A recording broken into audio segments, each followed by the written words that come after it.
نے جرا کرتے ہوئے ایک خوبصورت بات کر کے قصہ ہی تمام کر دیا. کیا وَالسِّيَاقُ يَعْبَ كَوْنُ الْآيَةِ خَاصَّةً، فرمایا کہ اس آیت کا سیاق بتا رہا ہے کہ اس آیت کو کسی کے لیے مخصوص کرنا بالکل صحیح نہیں ہے. یعبا یعنی سیاق منع کرتا ہے، ابا ہے اس سیاق کو اس معنی سے کہ جو لیا گیا ہے اس حدیث میں.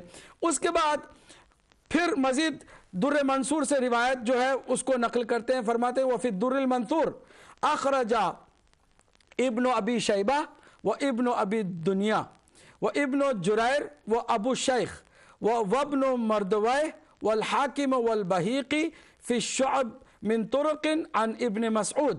ابن مسعود سے در منصور میں یہ روایت نقل کی ہے کہ قال رسول اللہ صلی اللہ علیہ وآلہ وسلم حین نزلت هذه الآیہ، جب یہ آیت نازل ہوئی، فمن یرد اللہ ان یہدیہ یشرح صدرہ للاسلام قال اذا ادخل اللہ نور القلب انشرح وانفسح قالوا فهل لذلك آیة يعرف بها قال الانابة الى دار الخلود.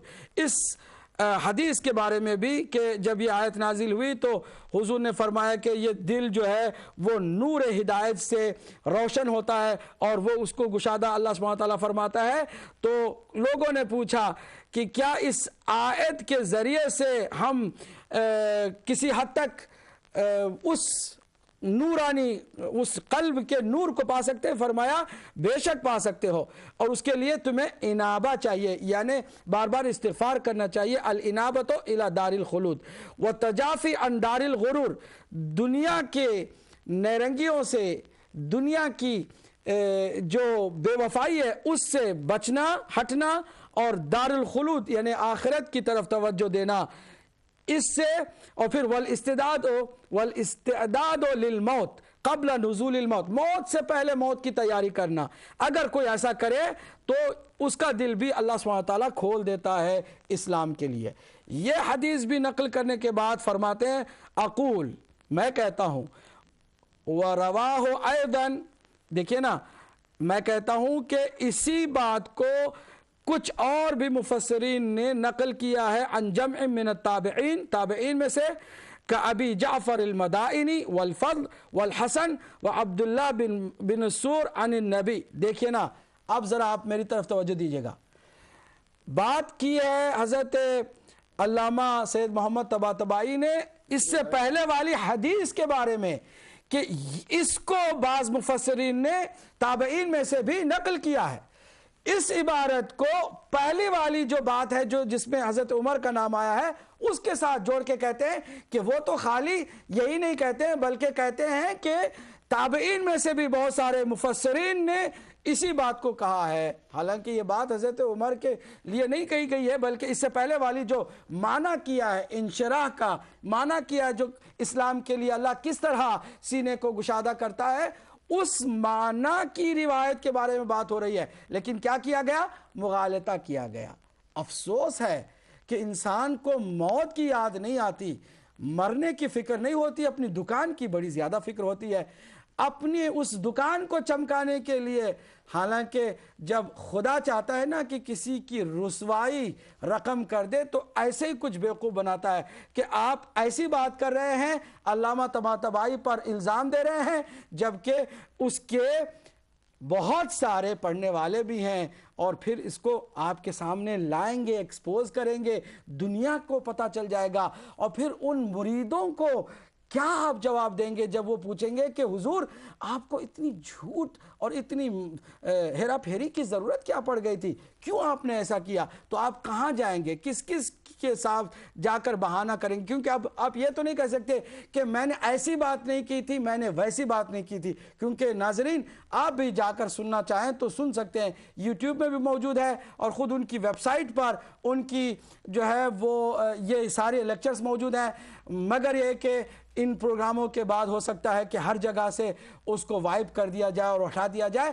یہ تو بعد کا مسئلہ ہے کہ دیکھتے ہیں کہ کیا ہوتا ہے، لیکن اگر اس کو باقی رکھا گیا تو ہمیں خوشی ہوگی کہ لوگ جائیں، پھر سے دیکھیں، سنیں، اور پھر آ کر کے جو ہم نے بتایا ہے یہی المیزان کی عبارت کے ساتھ، تو دیکھ لیں کہ کہاں کہاں پر ڈنڈیاں ماری گئی ہیں، کہاں کہاں پر مغالطے کیے گئے ہیں۔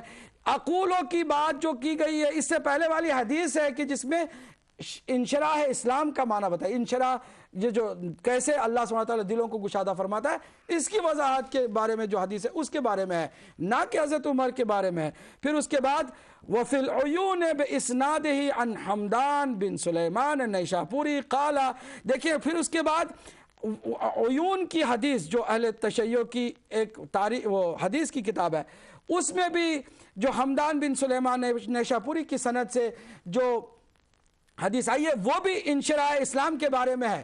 اس کو بھی پڑھ کر یہ بتایا گیا اور یہ کوشش کی گئی کہ اشارہ دیا جائے اور لوگوں کو اس طرح مغالطے میں ڈالا جائے کہ گویا کہ یہ عیون میں بھی حمدان بن سلیمان نیشاپوری سے بھی امام رضا علیہ السلام سے بھی کچھ ایسی بات حضرت عمر کے حق میں آئی ہے۔ یہ سب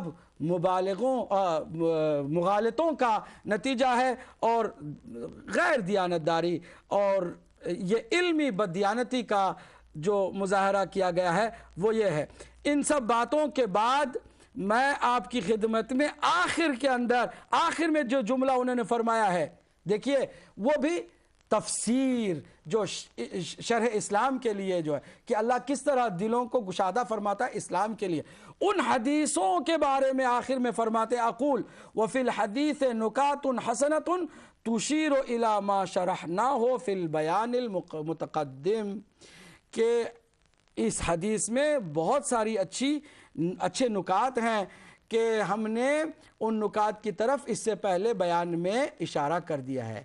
یہ اس حدیث کے بارے میں ہے، نہ کہ اس حدیث کے بارے میں کہ جس کو انہوں نے پہلے ہی کہہ دیا کہ اس آیت سے اس کا کوئی تعلق ہی نہیں ہے۔ یہ ہے وہ ایسا عجیب غریب انداز کہ جو اس دور میں نئے طریقے سے سامنے آیا ہے، لیکن نتیجہ رسوائی کی سوا کچھ نہیں ہے۔ اس کے بعد ناظرین اسی لیکچر کے اندر کوشش کی گئی کہ ایک اور آیت کا سہارا لے کر بتایا جائے کہ جناب اس آیت سے مراد حضرت ابوبکر کی ذات ہے۔ شان حضرت ابوبکر کو بیان کرنے کے لیے میں تعجب کرتا ہوں کہ کم از کم ان کے مشہور لقب ہی کا پاس و لحاظ رکھا جاتا کہ ان کو صدیق کہتے ہیں۔ کم از کم حضرت صدیق کے دفاع میں تو انسان کو جھوٹ نہیں بولنا چاہیے نا۔ لیکن دیکھیے گا کہ اس آیت کے ساتھ کیا ہوا ہے۔ آیت انشاءاللہ سورہ زمر کی انشاءاللہ آپ کی خدمت میں پیش کی جائے گی، اور آپ اس کے حوالوں سے بھی نہیں، اس سے پہلے میں چاہوں گا کہ سورہ بقرہ کی آیت کہ جس کو بھی لے کر کے بتایا گیا کہ اس سے مراد حضرت ابوبکر ہیں، یا بعض روایتوں میں حضرت علی ہیں اور بعض روایتوں میں حضرت عثمان ہیں۔ پھر یہ کہا گیا کہ المیزان میں تینوں کے بارے میں روایتیں بیان کی، کوئی جرح نہیں کی۔ اس پر بھی ذرا دیکھ لیجئے گا کہ واقعاً کوئی جرح نہیں ہوئی ہے یا پھر باقاعدہ اس پر گفتگو ہوئی ہے۔ المیزان کا حوالہ دیا گیا بقرہ، سورہ بقرہ کی آیت نمبر 262 کی تلاوت کرنے کے ساتھ۔ بسم اللہ۔ بسم اللہ الرحمن الرحیم۔ الذین ينفقون اموالهم فی سبیل اللہ ثم لا يتبعون ما انفقوا منا ولا اذى لهم اجرهم عند ربهم ولا خوف عليهم ولا هم يحزنون۔ صدق اللہ العلی العظیم۔ بہت خوبصورت ماشاءاللہ آپ نے ڈسکشن سماعت فرمائی۔ اب یہاں پہ یہ جو آیت ہے کہ جس کے بارے میں فرمایا گیا، یہاں پہ یہ وہی ہے تفسیر المیزان فی تفسیر القرآن لمؤلفہ الاستاذ العلامہ السید